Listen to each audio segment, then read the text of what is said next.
Love, relationships, heartache, pining over somebody, being obsessed, wondering if they'll ever love you, feeling so desperate to be loved. This is a subject that I'm sure most humans go through at some point in their life. And I want to share with you a few things I've learned on my journey about why we often end up chasing the bad guy or the bad girl, why we can feel so empty and lost after we have a heartbreak. And also, I'm going to share what I started doing differently, how I started looking at myself and love and relationships differently just before I met the love of my life. So that if you're in that position and you're looking to finally manifest a healthy, wholesome, not toxic, positive, love-filled relationship, then hopefully this video will help you.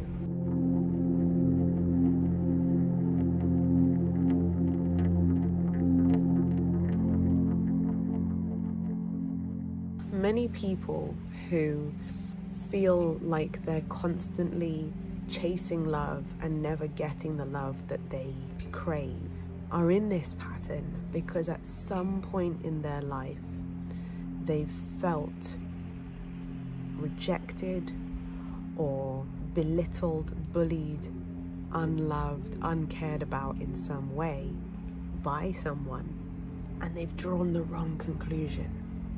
If you grew up where your parent didn't seem to show you affection or could never say that they loved you or didn't give you their time, as a child, we often draw the wrong conclusion and think it must be because I'm not good enough. It must be because I'm not lovable enough. It must be something wrong with me as to why my perfect parent who knows everything and is the best person on the planet doesn't love me. But my darling, that's just a wrong conclusion that we make when we're little. We don't need to carry that belief that we made when we were a child and we didn't know any better into our adult life as well, and then recreate more and more patterns of relationships like that. I want you to know that if you were rejected, abandoned, bullied, traumatized, abused as a child, it had nothing to do with you being a bad person. It had nothing to do with you not being good enough. And unfortunately, you were on the receiving end of the pain, the hurt, whatever problem that abuser was going through. You were on the receiving end of the overflow of their pain. Trauma, whatever unhealed business was going on inside that person, because they hadn't sorted it out, they then project it onto people, they then overflow it, and you ended up being on the receiving end of it. And if this is a deep-rooted belief, you might not believe me right now, but I encourage you that if you want to change, if you want to put an end to feeling like you're not good enough, you want to put an end to feeling like someone like you could never be loved for who you truly are if the world saw who you truly are. If you want to be able to live the rest of your life free from those shackles, then I encourage you day by day by day by day to reprogram your mind by telling yourself that actually I am worthy of love. Actually, it had nothing to do with me. Actually, I am so lovable. Actually, I didn't deserve to be treated in that way. But I don't need to hold resentment. I can instead hold compassion, because now I know that those people who hurt me or abandoned me or abused me, the pain that they must have been going through was so severe that it had to overflow and hurt other people as well. When someone is hurting so much, they can't bear for anyone else to be happy.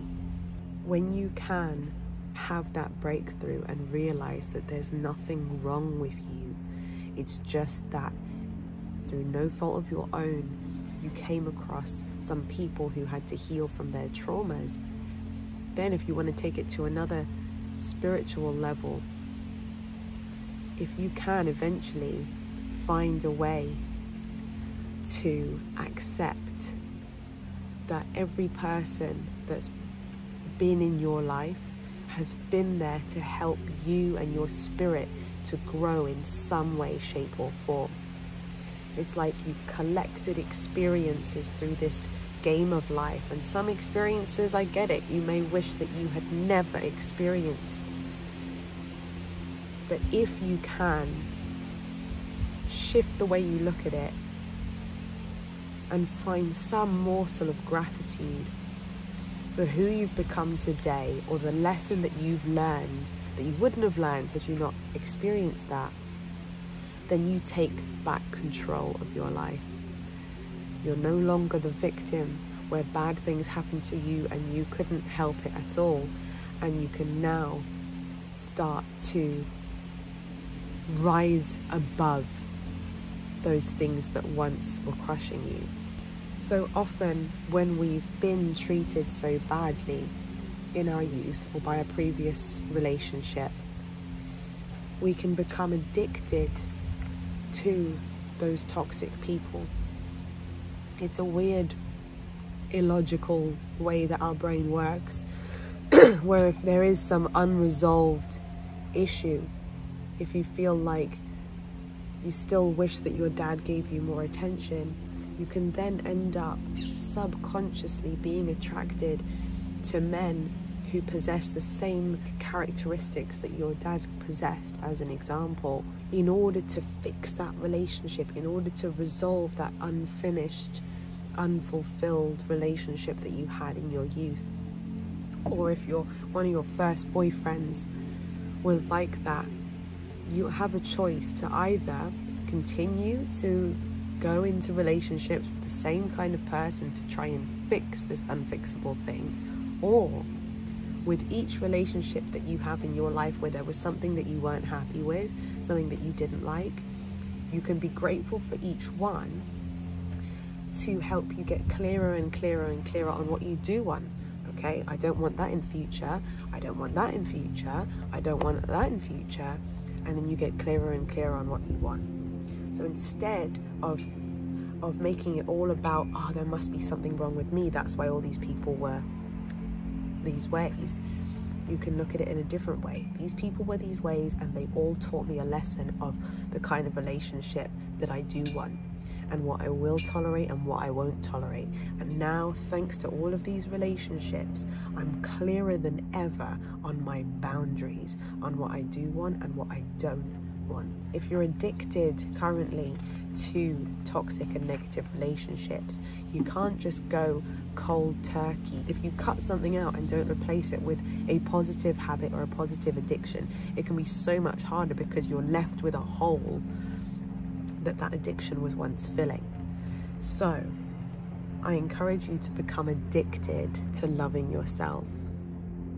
Become addicted to feeling powerful in your own company. Become addicted to enjoying your own company. Become addicted to your daily habits of self-care.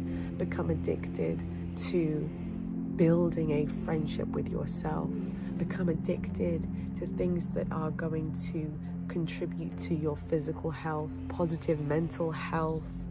Become addicted to things that are going to strengthen your mind, finding healthy, natural ways to feel amazing, to feel blissful ecstasy. Become addicted to dancing to music. Become addicted to walking in nature. As humans, we do have addictive personalities. And now that you know that you can cultivate intentional, positive addictions to good things just as easily as the negative and toxic addictions, once again, you're in control. You have all the power, and you can make it happen. You can make these changes in your life. But it all starts with you at least finding an ounce of self-love, just enough to go, actually, yeah, I deserve to changed my life. I deserve to stop punishing myself over and over and over again for something that wasn't even my fault when I was younger. That was the past. It's their loss. You're worthy of love. I love you. Happy healing. If you got any value from this video, make sure to give it a thumbs up. If you had any breakthroughs, feel free to comment them below. If this has triggered anything, you are safe. I'm sending you healing. And it's never a weak thing to seek professional help. I've gone to cognitive hypnotherapists and it's been some of the best experiences of my healing journey. I love you. Feel free to hit the subscribe button and ring my bell so that you never miss another video. Until next time, bye.